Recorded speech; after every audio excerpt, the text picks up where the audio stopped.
Социалдык тармактарга тараган видеодогу мушташкан өспүрүм кыздарды Ош милициясы тапты. Алдын ала иликтөө оор тепкиге алып жаткан кыз мурда оорулук жана бейбаштык үчүн соттолгонун көрсөттү. Ош шаардык ички иштер башкармалыгынан билдиришкендей, окуя 21 ноябрда түшкө жакын болгон. Алгач Инстаграмдагы фейк аккаунттарынан айтыша кеткен кыздар талашты чечип алуу үчүн Ош шаарынан жолугат. Космонавттар багында башталган талаш үй короосунда уланып, мушташ ошол жерден чыккан. Оор тепкиде калган өспүрүм Ош шаарындагы мектептердин биринде 11 класста окуйт, 16 жашта. Аны сабаган жана окуяны камерага тарткан курдаштар 30 адыр айылынын тургундары. 3 кыз тең жалгыз бой энелердин колунда тарбияланган. Видеодо кызды тепкилеп жаткан 30 адырлык өспүрүм буга чейин оорулук жана бейбаштык үчүн соттолгон. Ушул тапта ал дагы бир оорулук иште Кара Суу милициясында шектүү катары өтүүдө. Ал эми видеого тартып жаткан анын курбусу эч жерде окубайт, 15 жашынан медреседе билим алып, аппендицит болуп калгандыгына байланыштуу анысын таштап койгон.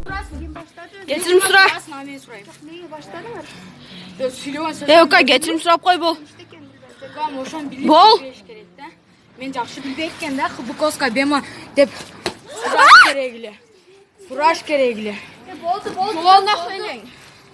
Бул фактыны милиция бейбаштык катары каттап териштирүүнү улантууда, кыздар бири-бирине арыз жазуудан баш тарткан. Сүрөттө кызыл курткачан кыз жабырлануучу, кара күрмөчөң кыз шектүү, жоолукчан видео тасмага тарткан кыз. Мындан да кызыктуу маалыматтарды Калыс медиа сайтынан окуй аласыздар. Биз Facebook, Instagram, Одноклассники социалдык тармактарында да барбыз. Калыс медиага жазылыңыз, класс басыңыз жана бөлүшүүнү унутпаңыз.